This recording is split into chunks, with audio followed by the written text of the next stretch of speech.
예, 안녕하세요. 안녕하세요. 예, 동양인문상식 세 번째는 천문 자료입니다. 예, 천문 자료인데요. 이것은 나중에 우리 전통 별자리를 공부하시는 분들을 위해서 소개하는 거기 때문에 하나하나 자세히 설명은 하지 않을 겁니다. 자, 3강이고요. 천문 자료고 이름은 천문요초입니다. 예. 주비산경이라는 책이 있습니다. 물론 이것은 전국시대에 만들어진 위서죠. 위서는 아니죠. 그때 후대에 만들어졌지만 순임금 때 지었다고 하는 것을 예전에는 이제 이것을 뭐라고 하냐면 수리부작이죠. 예, 나는 그냥 받아 쓴 거지 지은 게 아니다. 예, 위에 선학들이 하는 것을 단지 정리한 걸 뿐이다. 이렇게 한 게 이제 그때는 예의였죠. 겸손이고.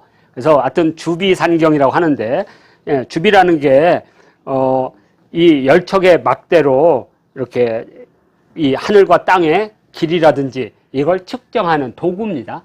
주비.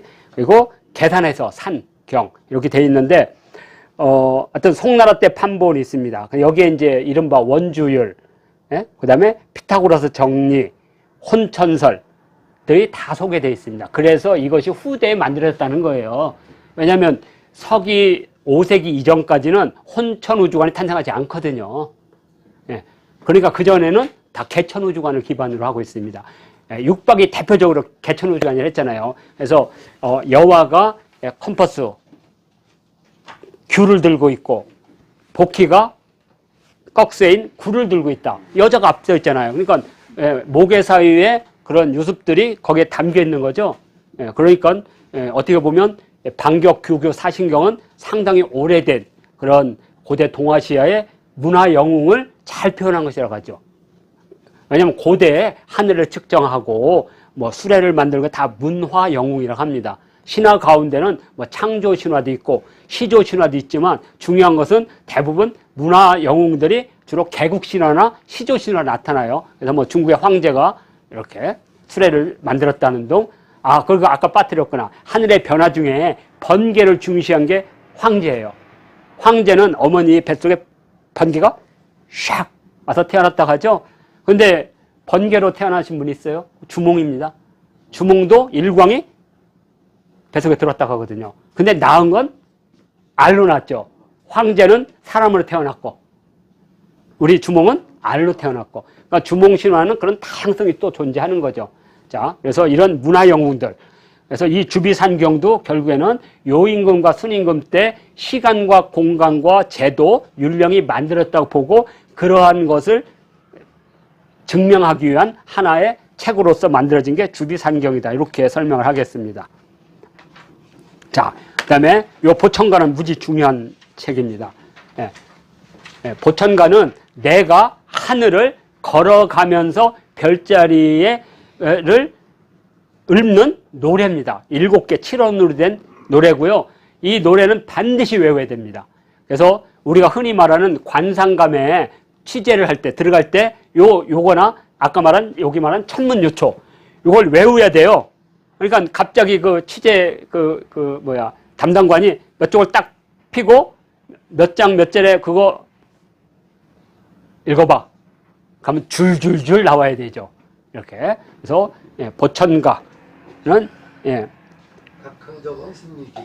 예, 그렇죠. 28 그러니까 각하면 각수는 각수작 짜짜짜작 이렇게 나와야 됩니다. 그래서 여기도 똑같이 283공 1464 표준이라고 그랬죠? 283 1464. 뭐 저자는 뭐 당나라 때 만들었다, 수나라 때 만들었다, 뭐 이건 중요하지 않습니다. 그리고 중요한 것은 여기 자미원, 천시원, 대미원. 그러니까 우리가 흔히 말하는 그 삼원 체제가 정확하게 구현이 되어 있습니다. 그래서 이 천시가 무지 중요합니다. 왜냐하면 이게 이제 이게 자미궁이 있으면 이게 천시원이거든요. 요게 태미원이고 그리고 여기가 자미원이니까 여기가 천시인데 여기 하늘의 저자죠. 그래서 원래는 궁궐 뒤쪽에 저자거리가 있어야 됩니다.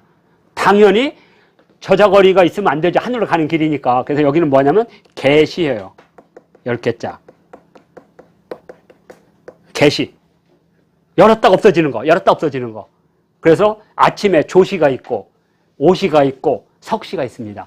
그래서 제일 아침에 열리는 시장이 궁중에서 가져가는 것들이 대부분 가져갑니다. 그 다음에 대신들이나 이런 사람들은 오시, 중시에, 그리고 석시는 떨거지. 그래서 일반 백성들.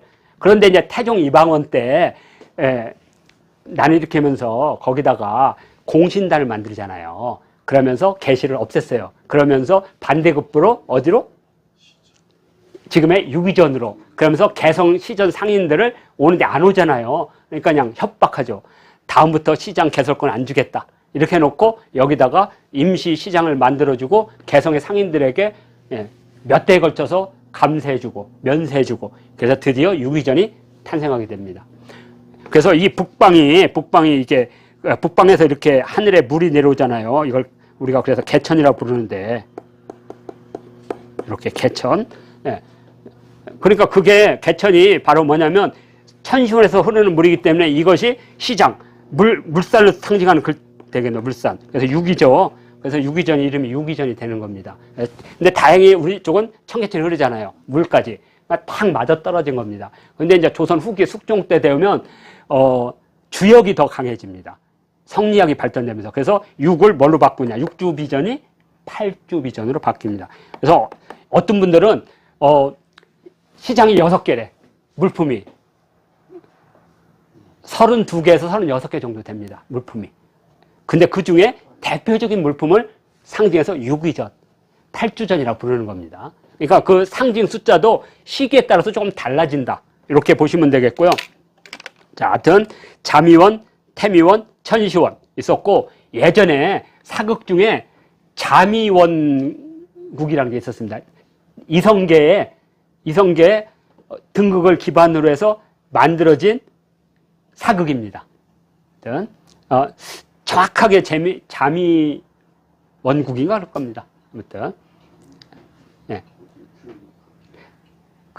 제가 좋아하는 그 가수 핑클의 이지인가? 핑클이 다 유명한데 걔는 잘 안 떴잖아, 한 명. 걔가 그때 아마 거기 여주인공으로 나왔고, 약간의 오도방정으로 대장금에 나왔던 그 남자. 하여튼 재밌었습니다. 그래서 자미원국 태조 이성계를 왕으로 앉히기 위해서 자미원국을 찾아다니는 겁니다. 그 드디어 찾았죠. 거기다가 무덤을 쓰죠. 그 드디어 이성계가 왕이 되는 것을 그린 거죠. 하여튼 그래서 이 자미원국 자체가 바로 왕을 뜻하는 것이다. 이렇게 볼 수가 있고요. 자, 그다음에 천문유초는 이순지가 있습니다. 이순지는 장영실, 이순신, 이천과 함께 세종시기 우리나라 천문학을 세계 수준으로 높였던 3대 천문학자 중에 하나죠. 특히 이순지는 계산에 밝았고, 이천은 경영에 밝았고, 사람들을 이렇게 모으고, 그 다음에 장영실은 뚝딱뚝딱 만드는 기술이 뛰어났죠. 이 세 사람이 모여서 우리 세종시기의 모든 천문의기와 천문 관련 책이 만들어지는데, 이순지는 이 하늘의 이치를 알아버린 거예요. 그래서 하늘이 노해서 어떻게 됐느냐. 그의 딸을 음향으로 만들었어요. 남자, 여자 같이 있는 걸로. 그래서 그 딸 이름이 사방지입니다. 역사에 나오는, 음란풍속의 감동, 사방지, 어우동하면 저 이제 3대 음란인데 그 음란한 것은 하늘의 운행이 질서를 어지럽혔다는 의미예요. 그러니까 용서를 하지 않는 거죠. 사실은 아무런 관련 없는데 아무튼 우리가 흔히 다 영화로 만들어졌죠. 근데 그 영화를 좀 더 사회적 풍속관계로 만들어야 되는데 에로 영화로 만들어가지고 그게 에로 영화로 만들 부분이 아니거든. 어떤 그 고대인들의 사회적 관념 이걸로 만들었다면 정말 좋은 영화가 만들어지는데 안타깝게도 어우동, 깜동, 사방지 세 개가 다 영화로 나왔습니다. 근데 다 19금이야. 안타깝습니다. 이순지입니다. 그래서 이 천상열차 분야도와 별자리인 보천가를 합해서 표준 별자리, 조선시대 표준 별자리. 왜냐하면 그 이전의 별자리는 중국식 해석이 많았거든요. 근데 천문요초는 전형적인 우리식 해설입니다. 그래서 이렇게 책이 나와 있고 번역책도 나와 있습니다. 천문요초 볼 수가 있습니다. 보천가나 별성자를 쓰고 거울경자를 쓰는 성경이나 또는 별성자에다가 우리가 경전할 때 성경은 아직 번역이 안 돼 있습니다. 그렇지만 천문요초는 번역이 돼 있으니까 우리 전통 별자리를 공부하는 사람은 이걸 쓰시면 되고, 조선시대에는 그 관상감에서 관리로 뽑을 때 음양과라는 취재를 하는데 이게 중인들이죠. 이때 그 취재 과목이었습니다. 보천과와 천문요초가. 이건 달달달달 외웠어야 합니다. 근데 실제로는요, 달달달 외워도 이 통찰력이 있어야지 별자리를 보고 딱 판단하는 겁니다. 우리가 이걸 가지고 정말 많은 별자리를 봤는데 도대체 어느 별자리인지를 잘 모릅니다.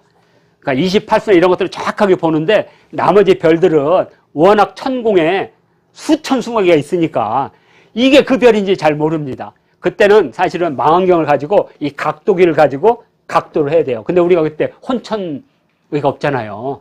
예? 그래서 사실은 하려면 요즘에 망원경으로 도표의 좌표를 설정해서 보면 아마 거의 한 8, 90%는 전통 별자리를 찾을 수 있습니다.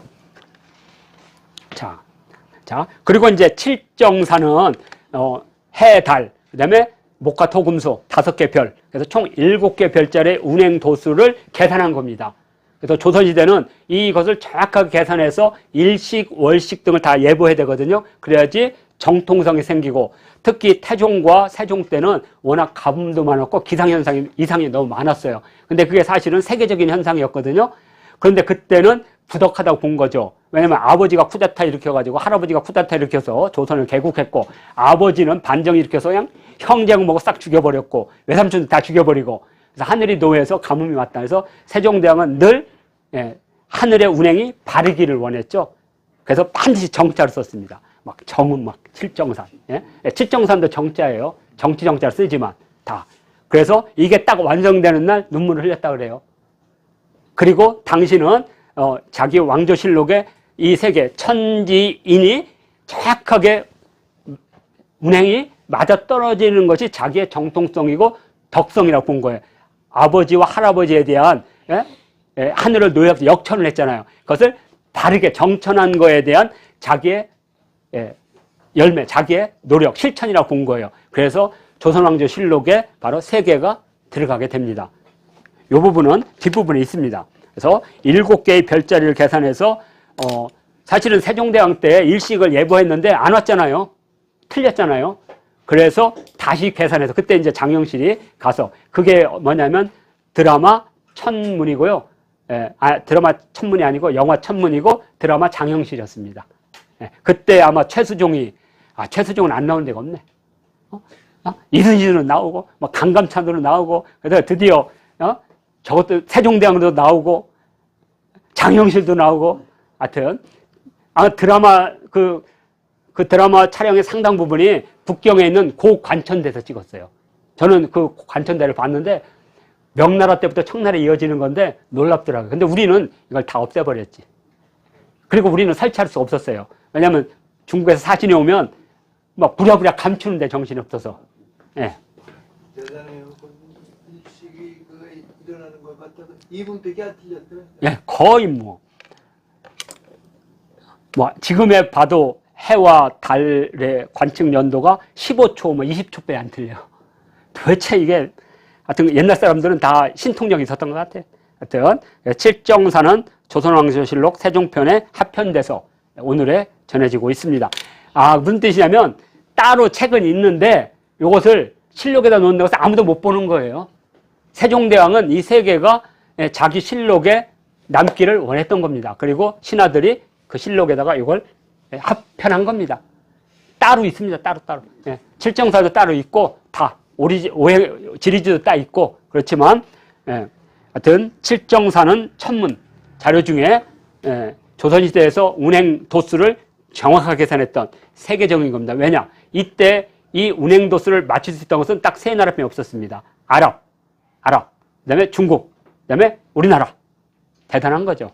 근데 왜 이렇게 대단한 것이 식민지가 됐느냐? 이 과학이 사상으로 발전하면 그렇게 돼요. 사상으로 발전하면. 과학이 현실로 발전하죠. 경제나 산업으로.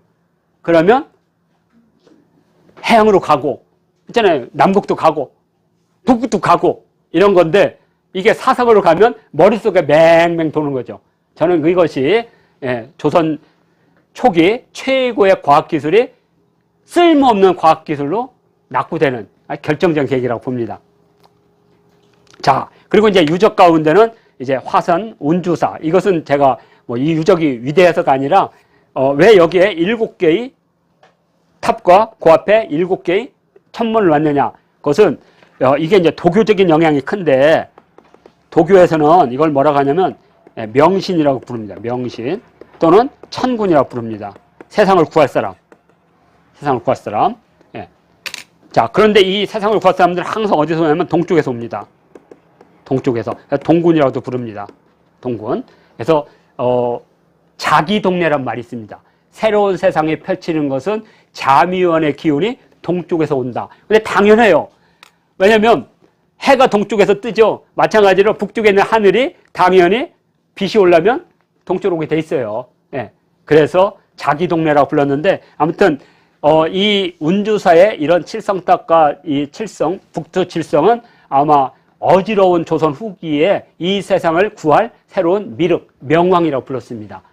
이곳은 중국에서는 백년교도의 난으로, 그래서 명나라가 탄생하게 되죠. 그러니까 명왕 출세라고도 부릅니다. 아마 이것을 반영하지 않을까라고 개인적으로 생각합니다. 하여튼 이 천문과 관련된 아주 대표적인 유적이고요. 운주사는 천불천탑과 함께 이걸 세계 유산에 등재하고 있는데, 요 천불천탑은 뭘로 또 유명하냐? 얼마 전에 영화로 나왔던 우주인 1, 2가 나왔거든요. 그거 우리나라 SF니까 한번 그것도 봐야 되죠. 그래서 우주인 1, 2, 이 촬영 배경이 바로 여기 운주사 천불천탑입니다. 그래서 우리 여기 유튜브를 보시는 분들이 관심이 있으시다면, 우주인을 봤는데, 그 역사 현장을 가고 싶다 그러면 운주사를 가시고, 그 다음에 여기 칠성바위에 가서 기도를 하시게 되면 혹시 극락에 가지 않을까, 뭐 이런, 보장은 못 합니다. 유명한 것에 비해서 너무 예사롭게. 예. 그 다음에 이제 이것은 우리가 윷놀이 강의 같은 데 많이 했던 임실, 상가, 유판유적. 무려 39개의 유판유적이 있습니다. 그러면 이 유시 천문이니까 도대체 뭘 뜻하느냐. 여기가 예전에 제사를 지냈던 신전일 가능성이 높은 거죠. 우리 신전은 맨날 건축물을 생각하는 것 같아요. 바위 자체가 신전인 거예요. 움직이지 않는. 그래서 우리 조상, 그리고 또 우리가 그 하늘에 제사 지낼 때는 이 건물이 없잖아요. 다 돌로 제단을 쌓잖아요. 그러면 돌로 제단을 쌓기 전에, 그러니까 돌로 제단을 쌓는다는 것은 개천우주관과 혼천우주관. 왜냐하면 지금 현재 이렇게 바깥에가 네모나고 가운데 둥근 것은 개천우주관의 천단이라면, 단을 3개로 한 것은 혼천우주관의 3개라고 그랬잖아요. 그러니까 그것이 있기 전에 고대인들의 천단일 가능성이 높다, 이렇게 봅니다. 아무튼 임실, 상가, 유판유적이 39개고요. 예전에 갔었는데 다시 가고 싶어요. 가물가물합니다. 하여튼 기억에. 자, 그리고 또 하나가 고령 월살리가 발견된 지 얼마 안 됩니다.